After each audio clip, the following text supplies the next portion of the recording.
Good morning, सुप्रभात, केम छो, सलाम। उम्मीद है आप सब लोग बेहतर होंगे, अपना ध्यान रख रहे होंगे। बहुत दिनों के बाद आप देख रहे हैं मुझे बालकनी में, ये क्योंकि कारण ये है कि मैं एक बहुत मतलब तकरीबन 1 डेढ़ वीक से मैं था ही नहीं भोपाल के अंदर, बाहर गया हुआ था। और आप में से कई लोगों ने मुझसे पूछा, सर आप किन किन कंट्री में गए थे, कहाँ कहाँ गए थे, आप क्या करने गए थे आप, ठीक है। बहुत सारे क्वेश्चन मेरे पास ऐसे आते रहे। तो मैं यहाँ से जो है वो मलेशिया गया था, मैं इंडोनेशिया गया था, मैं थाईलैंड गया था। मैं तो एक ये जो कंट्री ना साउथ ईस्ट एशिया की, यहाँ पर जो है एक ट्रेनिंग थी। बेसिकली एक मॉलिक्यूल है, नया मेडिसिन है डायबिटीज़ का, तो उसका एक ट्रेनिंग था। तो ट्रेनिंग में एक हिस्सा मुझे ट्रेनिंग रिसीव करना था, फिर उसी ट्रेनिंग को आगे जाके देना था। तो वो एक सिस्टम था पूरा उसका, तो उसके थ्रू में जो है गया हुआ था, ठीक है। सर उसके वीडियो फोटोज क्यों नहीं शेयर करते हैं? तो आजकल क्या हो गया, एक नई चीज हो गई है कि आजकल जो है जितने भी ट्रेनिंग शेड्यूल आप जाते हो कहीं पर, तो वहाँ पे एक नया नियम बन गया है। नियम ये बन गया है, और जनरली इंटरनेशनल जितनी बॉडीज उन्होंने डिसाइड किया है कि मोबाइल फोन से फोटोग्राफ और वीडियोग्राफी प्रोहिबिटेड है उसमें। और जो भी उनका ऑफिशियल फोटोग्राफर होता है वही आप फोटो खींचता है और फिर बाद में वही एक लिंक देके आपसे कुछ शेयर कर देते हैं वो लोग, ठीक है। और ऐसा इसलिए किया है क्योंकि जब भी कभी इस तरह की ट्रेनिंग चल रही होती है, कोई ऐसा कार्यक्रम चल रहा होता है, तो लोगों का ध्यान उस चीज को समझने की बजाय जो है किस पे होता है, मोबाइल फोन से रिकॉर्ड कर रहे हैं, स्क्रीनशॉट ले रहे हैं, ये कर रहे हैं। तो उन्होंने कहा भाई हम प्रेजेंटेशन का पीपीटी शेयर कर देंगे आपको, हम आपको जो है वो फोटोग्राफ, हमारा जो व्यक्ति फोटो ले रहा है, दो फोटोग्राफ फोटो है वो शेयर कर देंगे, वीडियो शेयर कर देंगे आपको हम, ठीक है। लेकिन जो है आप अपना मोबाइल फोन यूज नहीं करेंगे। तो वो बड़े शुरू में ही कह देते हैं, और लिखा हुआ भी आता है उसके अंदर इन्विटेशन के अंदर। तो फिर हम लोग अब यूज नहीं करते। और ऐसा मैंने देखा है कि ये मुंबई के अंदर कई सारे पार्टीज में भी ये ट्रेंड बन गया है। पार्टीज में जो इन्विटेशन आते हैं उसमें लिखा होता है कि kindly refrain to use mobile phone, मतलब क्या हो रहा है, जैसे मान लो मैं एक व्यक्ति हूँ, मैं आपके बाजू में खड़ा और कोई व्यक्ति रील बना रहा, फोटो आया, तो मेरा अननेसेसरी का उसमें फुटेज आ गया उसमें के। तो अभी क्या हो रहा है कि लोगों में एक जो है ना, सोशल मीडिया को लेकर लोगों में एक वैसा आ गया है कि वो चाहते नहीं है कि हमको कहीं पर दिखाया जाए या हम कहीं शूटिंग में शामिल हों आपकी, है ना। और उनसे परमिशन भी नहीं ली जाती है। तो मतलब धीमे धीमे धीमे धीमे एक डिटेचमेंट टाइप का लोगों के दिमाग में आ रहा है इसको लेकर, ठीक है। दो तरह के वर्ग हो गए। एक वे हैं जो सोशल मीडिया का इस्तेमाल कर रहे हैं अच्छे कामों के लिए, दूसरा यूज कर रहे हैं सिर्फ ठुमके लगाने के लिए, ठीक है। तो सबकी अपनी अपनी चॉइसेस हैं, और इसको हम बुरा और अच्छा नहीं बोल रहे हैं, पर ये बोल रहे हैं कि जो है मतलब समहाउ एक कोई भी चीज जो एक लेवल के ऊपर जाने लगते हैं तो वहां पे सैचुरेशन का पॉइंट आता है। तो अभी लोग सैचुरेट हो गए, बोलते भाई जैसे मैंने देखा मलेशिया में हमारे कुछ मित्र थे साथ में जो अलग दूसरी कंट्री से आए थे, उन लोगों ने अपना सेल्फी स्टिक लगाया और वीडियो बनाने लगे आसपास। तो जो सड़क पे चल रहे लोग थे वो मना कर रहे थे कि how you can shoot it, delete it, edit करो हमारे सामने, डिलीट करो इसको, हम नहीं चाहते इसमें। मतलब लोग अब ऑफेंडेड फील करने लगे। यदि सार्वजनिक स्थान पर आप वीडियो बना रहे हो तो लोगों को ऑफेंडेड लगने लगा। धीमे धीमे ये बाहर का ट्रेंड इंडिया के अंदर भी आ जाएगा। यहाँ भी लोग उठा के यहाँ तो लोग रिक्वेस्ट नहीं करेंगे आपसे, एक लपाड़ा मार देंगे लोग कि हटा यहाँ इसमें से, ठीक है। मतलब भारत थोड़ा डिफरेंट टाइप का देश है। खैर जो भी है, आज मैं आपको बड़ी अच्छी कहानी सुनाता हूँ। मुझे हाल ही में कहीं सुनने मिली कहानी है, और ये कहानी बतलाती है कि हम जब भी कभी रिलेशनशिप की बात करें, मतलब रिलेशनशिप का मतलब हमेशा लड़का लड़की का रिलेशनशिप नहीं होता है, ये भाई भाई का हो सकता है, भाई बहन का हो सकता है, परिवार का हो सकता है, रिश्तेदारों के साथ में हमारे रिलेशन हो सकते हैं, ठीक है। तो उसमें हम क्या करते हैं, हम बहुत ज़्यादा कैलकुलेट करते हैं कि फला व्यक्ति के लिए यदि मैं ऐसा करूंगा तो उसके बदले वो व्यक्ति मेरे लिए ऐसा करना चाहिए। मैंने अपने भाई के लिए ऐसा किया था तो मेरे भाई ने मेरे लिए क्या किया उसके बदले, मैंने अपने परिवार के लिए ये किया उसके बदले हमको क्या मिला। तो ऐसे बहुत सारे कैलकुलेशन हमारे दिमाग में चल रहे होते हैं। कहानी ये है कि एक बार क्या होता है कि एक कार होती है, उस कार में हस्बैंड वाइफ होते हैं और एक छोटा बच्चा होता है 5 साल का, ठीक है। ये तीनों लोग जो है कहीं से जा रहे होते हैं, तो कार कहीं पर रुकती है, जो था ना रेलवे ब्रिज टाइप के होते हैं, कई बार छोटे टाउन में बने होते हैं, रेलवे फाटक बने होते हैं। तो रेलवे फाटक पे गाड़ी रुकती है, वहां पर एक छोटा सा मतलब वो ट्रेन निकलने को होती है, थोड़ा सा ब्रेक होता है और रुक जाते हैं वहां पे वो लोग। तो वहीं पर बाजू में जो है वो एक ठेला खड़ा होता है। उस ठेले पर एक छोटी बच्ची जो है वो तकरीबन 8-9 साल की रही होगी, वो बच्ची वहां पर तरबूज लेके ठेले के पास में तरबूज बेच रही होती है। शायद उसकी माँ साथ में होगी, माँ कहीं चली गई होगी, तो बच्ची अकेली थी वहां पे। तो इन लोगों ने देखा, जो कार में हस्बैंड वाइफ बैठे थे, 5 साल का बच्चा था, तो बच्चे ने अपनी माँ से कहा मम्मा तरबूज खाना है। तो उसकी माँ ने आवाज आई, ए लड़की इधर आओ। वो लड़की आई, पूछा कि तरबूज कितने के दिए? उसने कहा कि 50 रुपए का एक पीस है, 3 किलो का तरबूज है, 50 रुपए का एक है।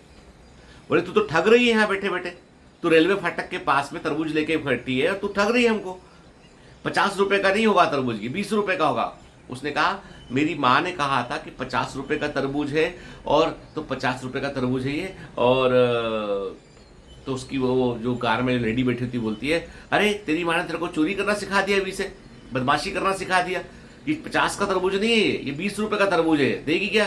तो बोली नहीं, मेरी माँ ने कहा था कि कोई तुमसे मोल भाव करे तो 40 से कम में मत देना बेटा, क्योंकि 40 रुपए से 35 रुपए का तो ये हमको खरीदी में पड़ा है, तो 40 से कम मत देना, ऐसे मेरी माँ ने मुझे कहा था, तो 40 रुपए से कम में मैं नहीं दे पाऊंगी।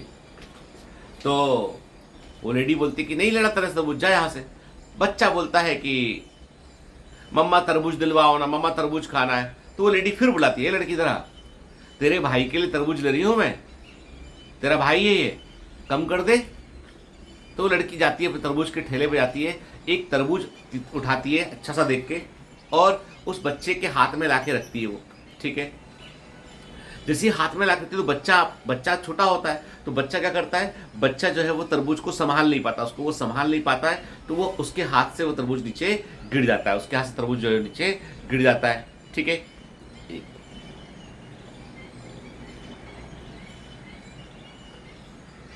उसके हाथ से तरबूज जो है वो नीचे गिर जाता है, ठीक है। तो तरबूज नीचे गिर जाता है तो फूट जाता है वो तरबूज।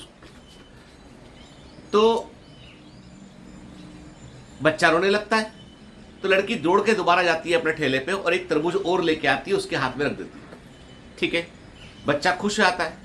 अब वो जो लेडी होती है वो बोलती है, देख तूने तरबूज इसके हाथ में दिया, तेरे चक्कर में गिर गया, तो मैं वो फूटे तरबूज का पैसा नहीं दूंगी। तो लड़की बोलती है, मैम साहब मैंने आपसे पैसा कब मांगा, मैंने तो पैसा नहीं मांगा आपसे, टूटे तरबूज का पैसा मैं नहीं लूंगी, और ये जो तरबूज मैंने दिया है इसका पैसा भी मैं नहीं लूंगी। बोलती तू इसका पैसा क्यों नहीं लेगी, तू बड़ी दानवीर आई है। बोलती नहीं, क्योंकि आपने बोला ये तेरा भाई है, तो मैंने इसको भाई समझ के गिफ्ट किया है, मैंने इसको भाई समझ के गिफ्ट किया है। तो वो टूटा हुआ तरबूज जो है वो तो चलो टूट गया भाई की गलती से, तो कोई बात नहीं, मेरी है भाई की गलती से, तो मैं उसका पैसा नहीं ले रही हूँ। और ये दूसरा तरबूज मैंने दिया, ये मैंने इसको गिफ्ट किया है, इसका पैसा भी मैं नहीं लूंगी, क्योंकि मेरी माँ ने मुझे सिखाया है कि रिश्तों में कभी भी मोल भाव नहीं करते, रिश्तों में कभी भी मोल भाव नहीं करते हैं, नाप तोल नहीं करते। इसलिए आपने मुझे भाई बोला और मुझे इसमें अपना भाई दिखाई पड़ता है। बोले तो कितनी बहन भाई बहन हो तुम लोग? बोला हम 2 बहनें और एक भाई हमारा था, और मेरा भाई जो है उसको जो है वो जापानीज एनसेफेलाइटिस हो गया था कुछ दिन पहले, और उसके दिमाग में स्वेलिंग हो गई थी, उसको दिमागी बुखार आ गया था बच्चे उसको, तो वो मर गया है 6 महीने पहले। और मेरा भाई भी इसके बराबर की उम्र का था, तो मैं इसको अपना भाई समझ के गिफ्ट ले रही हूँ, मुझे आपसे कुछ नहीं चाहिए मैडम साहब, मुझे वो टूटे तरबूज का पैसा नहीं चाहिए, और ये तरबूज जो मैंने गिफ्ट किया उसका पैसा भी मुझे नहीं चाहिए, और मैं अपनी माँ को ये बता दूंगी। बोले अच्छा तो पैसा नहीं लेगी? बोले हाँ मैं पैसा नहीं लूंगी, मैं ठीक है, क्योंकि इसने मुझे मतलब मुझे अपना भाई इसमें दिखा, और आपने भी कहा कि आप तेरे भाई जैसा है ना। तो इतने में उस लेडी को लगता है कि कुछ गलत हो रहा है।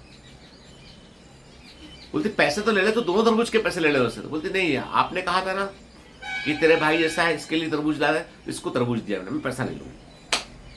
उसके बाद उस लेडी को लगता है कि उसने गलत व्यवहार किया उस बच्ची के साथ में, उसने जैसे उसको ट्रीट किया वो गलत था। तो वो लेडी किसी वो पति पत्नी और बच्चा जो है किसी अपने रिश्तेदार की बच्ची के बर्थडे में जा रहे होते कहीं पे, ठीक है। तो वो उसके लिए कुछ सोने का कुछ कड़ा जो है वो गिफ्ट में लेके जा रही होती है। वो लेडी अपने पर्स से सोने का कड़ा निकालती है, उस लड़की को बोलती है तेरा हाथ आगे कर, वो हाथ आगे करती है, उसकी कड़ा पहनाती है, बोलती है मैम साहब ये तो बहुत महंगा है, सोने का है। तो बोलती हाँ तो क्या होगा, रिश्तों में मोल भाव कहाँ करते हैं, तूने तो कहा अभी कि रिश्तों में मोल भाव नहीं होता, नाप तोल नहीं होता है, ये मेरी तरफ से तेरे भाई की तरफ से बहन को गिफ्ट है, ये पढ़ाई लिखाई करना, ठीक है। कहानी यहाँ पे एंड होती है। बात इतनी सी है कि बहुत जो लोग मोल भाव करते रिश्तों में ना, तो कभी रिश्तों को समझ नहीं पाते, ठीक है। और हमेशा गरीब आदमी आपके लिए कुछ ना करे ये हो नहीं सकता, ठीक है। हर आदमी एक बराबर नहीं होता, 5 उंगली एक बराबर नहीं होती, कोई अमीर हो सकता है कोई गरीब। तो हम आदमी को इस बात से आंकते हैं कि उसने तुमको गिफ्ट में क्या दिया है। मैं आपको बता दूं कि मुझे कई बार ऐसा होता है जब बच्चे मिलने आते हैं, सिलेक्ट होके आते हैं, फंक्शन में आते हैं, तो कई बार सोचते हैं कि सर को क्या गिफ्ट दें हम। कुछ लोग महंगी सी पीतल की मूर्ति ले आएंगे, कुछ ले आएंगे, ठीक है। मैं हमेशा कहता हूँ कि मेरे लिए आपका लिखा हुआ एक लेटर सबसे अमूल्य है। एक एक बच्ची तुबा सिद्दीकी ने आज के कई साल पहले मेरे लिए एक बहुत अच्छा सा उसने जो है वो एक ग्रीटिंग कार्ड बनाया था, जो आज भी रखा है मेरे पास में। वो बॉम्बे के मेडिकल कॉलेज में पढ़ती है, मुझे लगता है अब तो फाइनल ईयर में पहुंच गई होगी वो। तुबा सिद्दीकी ने बनाया था इसमें कि वो खोलो कार्ड को, एक डेस्क निकलती थी अंदर से उसमें के, बहुत सुंदर सा कार्ड उसने बनाया था। शायद किसी वीडियो में दिखाया भी मैंने उसको। वो मेरा सबसे बड़ा गिफ्ट है। विदिशा मेडिकल कॉलेज के बच्चों ने एक बड़ा सा पोस्टर बनाया, उसमें उन्होंने जो है वो बायोमेंटर्स, उसके हाथ बनाए अपने अपने, बड़ा सुंदर सा उन्होंने बनाया, क्रिएट किया, उसको उन्होंने फ्रेम करके मेरे को दिया। वो मेरा बहुत अमूल्य गिफ्ट है। कई बच्चे जो अपने हाथ से कुछ लिख के आते हैं, एक कागज की चिंदी पे भी कोई मैसेज लिखा है ना, वो मेरे लिए अनमोल गिफ्ट है, क्योंकि भावनाओं की कोई कीमत आंक नहीं सकता है।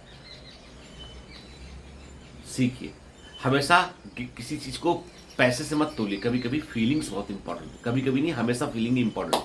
चलिए, have a great day, all the best, bye bye.